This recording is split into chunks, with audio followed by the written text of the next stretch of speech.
Olá, meu amigo! Olá, minha amiga! Bom dia! Sextou, né, pessoal? Mais uma semana por aqui, mais uma semana juntos. Desejo, então, aí uma maravilhosa sexta-feira, que seja uma linda e produtiva sexta-feira. E, claro, como não poderia deixar de ser, desejo igualmente um final de semana verdadeiramente abençoado, um final de semana de muita paz, para você e para toda a sua família. Dito isso, então vamos aqui às nossas atualizações do dia. Hoje eu vou falar sobre o calendário de pagamento do Bolsa Família de janeiro, especificamente aí o calendário de hoje. 2, o pagamento do auxílio emergencial de hoje. Pois é, hoje é dia de saque duplo das duas últimas parcelas do benefício. 3, a possível volta de quem? Do auxílio emergencial. O Ministério da Economia agora já cogita a possibilidade de prorrogação. Do mesmo modo, os candidatos à presidência, tanto da Câmara como do Senado, também discutem aí a volta do benefício. E 4, por fim, vamos atualizar você que nos acompanha sobre como está o processo da vacinação, a chegada das vacinas da Índia e as dificuldades de liberação da matéria-prima chinesa necessária para a produção das vacinas aqui no nosso país, no Brasil. Antes de começar, claro, te convido, como sempre faço, para que você se inscreva aqui no nosso canal, deixe o seu like, compartilhe este vídeo para nos dar aquela força para que a gente possa continuar trazendo conteúdo relevante aqui para você. Dito isso, vamos direto ao ponto, direto ao que interessa e vamos começar com o cronograma de pagamentos aí do Bolsa Família. Como já é de conhecimento público, agora em janeiro está sendo realizado o primeiro pagamento após o término do auxílio emergencial. Hoje, o pagamento será feito para as pessoas que têm o NIS terminado em 5 e na próxima semana o pagamento seguirá aí o cronograma seguinte. Olha só, segunda-feira, dia 25, o NIS final 6, terça-feira, dia 26, o NIS final 7, quarta-feira, dia 27, o NIS final 8, quinta-feira, dia 28, teremos o pagamento aí das pessoas com o NIS final 9 e concluindo os pagamentos do Bolsa Família de janeiro, primeiro Bolsa Família do ano. Na sexta-feira, dia 29, será feito aí o pagamento para os beneficiários com o NIS de final 0. Hoje também é dia de saque do auxílio emergencial para as pessoas nascidas aí no mês de outubro. Então, alô, você que é de outubro, hoje tem saque liberado para você, caso, claro, você ainda não tenha usado o dinheiro. O saque agora disponível é correspondente aos pagamentos dos ciclos 5 e 6 do benefício. Agora vamos falar então de uma possível volta, uma possível prorrogação do auxílio emergencial. A gente tem acompanhado isso de perto. A posição do governo, tem aos poucos mudado em relação ao assunto. Se até alguns dias atrás o tema era completamente descartado, agora técnicos do Ministério da Economia e o próprio ministro Paulo Guedes já começam a considerar a ideia. Mas é importante que se diga que considerar uma volta do auxílio emergencial é, para a equipe econômica, uma das últimas alternativas possíveis. E eles têm deixado isso bem claro. Isso tem um motivo, As cidades estão abertas na visão deles, As pessoas estão se movimentando, trabalhando. O cenário não é mais aquele de completo isolamento social e de ruas vazias como a gente teve antes. As ruas movimentadas, na avaliação da equipe econômica, significam que as pessoas estão podendo trabalhar, apesar aí da segunda onda do vírus.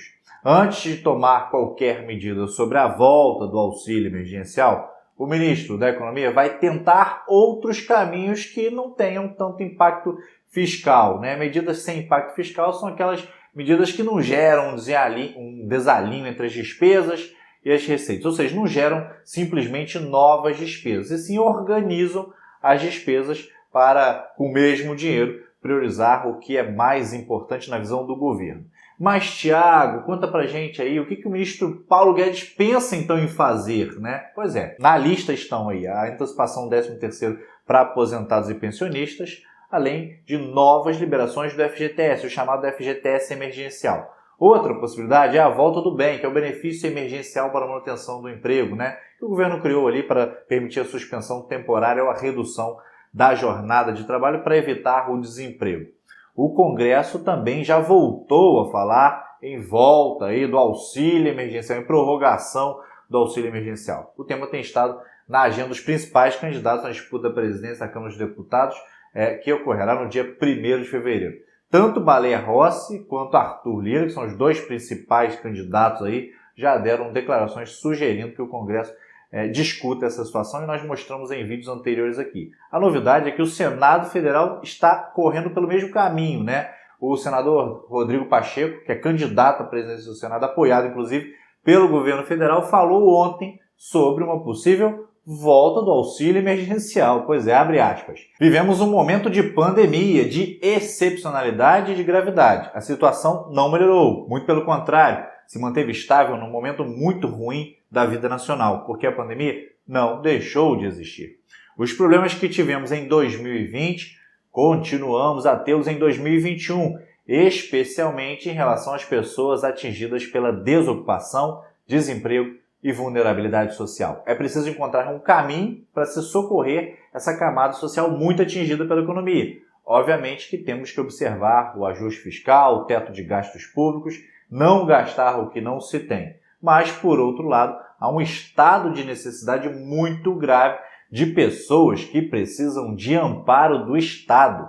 E ele continua. O teto de gastos é importante ser observado, o ajuste fiscal é importante de existir. No entanto, há uma excepcionalidade de momento em que não se pode deixar aquelas pessoas realmente vulnerabilizadas num estágio de necessidade de não terem o que comer. O Estado tem que ampará-las. Esse é o maior desafio, de buscar compatibilizar essa observância de rigidez fiscal com a necessidade dessa assistência às pessoas. Fecha aspas. Vale a pena destacar que, se a ideia da volta do auxílio emergencial persistir, dificilmente o benefício voltará a ser os mesmos R$600, como foi lá nos 5 primeiros de pagamento do auxílio emergencial, quando o auxílio foi criado. Esse é um tema que ainda será amplamente discutido, tanto no Congresso Nacional como dentro do governo, pois essa é uma decisão econômica e, ao mesmo tempo, política.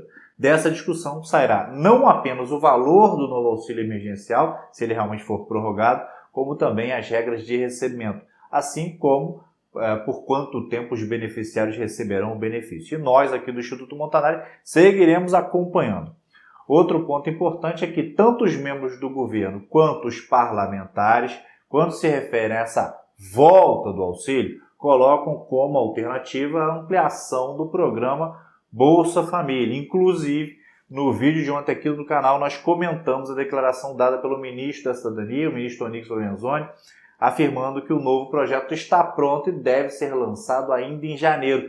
Eu vou deixar, inclusive, um link para você que não viu, tem um card que vai aparecer aqui em cima, caso você queira dar uma olhadinha. O problema, é que o ministro mencionou que a ampliação englobará cerca de 300 mil famílias, a mais do que as atuais 14,2 milhões cobertas pelo Bolsa Família atualmente. Daniel Duque, pesquisador do Instituto Brasileiro de Economia, que é da Fundação Getúlio Vargas, realizou um levantamento para identificar o tamanho atual, estimar o tamanho atual da fila do Bolsa Família, utilizando dados da PNAD, a pesquisa mensal que o IBGE realiza para avaliar os impactos da pandemia no mercado de trabalho e na saúde dos brasileiros. E o que aconteceu? Ele identificou que o Brasil possui atualmente cerca de 16,9 milhões de famílias em situação de extrema pobreza e 1 milhão de famílias em situação de pobreza, com gestantes e filhos entre 0 e 17 anos. Ou seja, segundo ele, segundo o pesquisador, neste levantamento são cerca de 17,9 milhões de famílias que preenchem os requisitos para receber aí a ajuda do governo. Considerando que o Bolsa Família beneficia hoje cerca de 14,2 milhões de famílias, podemos aí ter um déficit de 3,7 milhões de famílias esperando para receber o benefício. Ou seja, as 300 mil famílias mencionadas pelo ministro Onyx podem ser muito insuficientes para lidar com o real tamanho do problema. Com isso, eu lhe pergunto, você está ou conhece alguém que está na fila do Bolsa Família? Se sim, está há quanto tempo nessa situação? Comenta aqui embaixo deste vídeo há quanto tempo você ou esta pessoa está esperando. E agora então vamos falar da vacinação. Pois é, já temos 2 vacinas aprovadas para uso emergencial. A Coronavac, produzida pelo Instituto Butantan, e a vacina de Oxford, que será produzida pela Fiocruz. Mas corremos o risco, infelizmente, de termos um desabastecimento de vacinas no Brasil, o que pode acabar atrasando o plano de vacinação. O problema é que a matéria-prima para a produção das 2 vacinas estão agora aprovadas pela Anvisa, precisa vir da China. E estamos tendo problemas burocráticos para importar esse material. Ontem, o presidente da Câmara dos Deputados, o deputado Rodrigo Maia, conversou com o embaixador chinês. Também falamos sobre esse assunto em outro vídeo. Vou colocar um link em um card que vai aparecer aqui em cima ou aqui embaixo na descrição deste vídeo. Logo depois do deputado Rodrigo Maia falar da reunião para a imprensa, o governo federal emitiu uma nota através da SECOM, que é a Secretaria de Comunicação, informando quem é o interlocutor nessa negociação com o país asiático e relatando que foi realizada uma reunião com o embaixador chinês envolvendo os ministros da Saúde, Eduardo Pazuello, da Agricultura, Tereza Cristina, e das Comunicações, Fábio Faria, para tratar deste tema. Abre aspas aí para a nota oficial do governo federal. O governo federal vem tratando com seriedade todas as questões referentes ao fornecimento de insumos farmacêuticos para a produção das vacinas. O Ministério das Relações Exteriores, por meio da Embaixada do Brasil em Pequim, tem mantido negociações com o governo da China. Outros ministros do governo federal têm conversado com o embaixador Yang Wanmin. No dia de hoje, foi realizada com o embaixador uma conferência telefônica com a participação dos ministros da Saúde, da Agricultura e das Comunicações. Ressalta-se que o governo federal é o único interlocutor oficial com o governo chinês. Fecha aspas. Após a reunião, a embaixada chinesa postou em suas redes sociais 3 notas comentando as reuniões, tanto com o presidente da Câmara dos Deputados quanto com os ministros. O embaixador Yang Wanmin falou ontem, respectivamente, com os ministros da Agricultura, Tereza Cristina, e das Comunicações, Fábio Faria, por telefone, para dialogar sobre a cooperação em áreas relacionadas entre os 2 países. A China está disposta a trabalhar com o Brasil para estreitar a cooperação mutuamente benéfica. A convite do lado brasileiro, o embaixador Yang Wanmin falou hoje por telefone com o presidente da Câmara dos Deputados, o deputado Rodrigo Maia. O tema foi a cooperação China-Brasil, incluindo vacinas contra o vírus. A China atribui grande importância à parceria China-Brasil e vai continuar a promover nossa cooperação e combate conjunto à pandemia. E a terceira nota, o embaixador Yang Wanmin se reuniu hoje com o ministro Eduardo Pazuello por videoconferência. Conversaram sobre a cooperação antiepidêmica e de vacinas entre os 2 países. A China continuará unida ao Brasil no combate à pandemia, para superar em conjunto os desafios colocados pela pandemia. Apesar das notas, ainda não há previsão sobre quando a situação será normalizada e sobre quando os insumos para as vacinas chegarão finalmente ao Brasil. Mas também temos aí uma boa notícia sobre esse tema. Finalmente, o governo indiano aprovou ontem o envio para o Brasil das vacinas de Oxford, que o governo brasileiro havia comprado do Instituto Serum. A carga estava retida no país indiano desde a semana passada, mas agora finalmente a carga foi liberada. A previsão é que hoje chegue ao Brasil cerca de 2 milhões de doses, conforme nota emitida pelo Ministério da Saúde. Bom, então é isso que eu tinha para compartilhar com você no vídeo de hoje. Para este vídeo aí, era isso. Desejo uma excelente e produtiva sexta-feira, mais uma vez, e um final de semana abençoado. Claro, Lembre-se sempre, eu sempre gosto de deixar isso registrado aqui. Tudo vai ficar bem. Sabe por que tudo vai ficar bem? Por uma única e simples coisa, porque Deus está no comando. É isso, sempre. Valeu, forte abraço. Tenha um excelente final de semana. Tchau, tchau.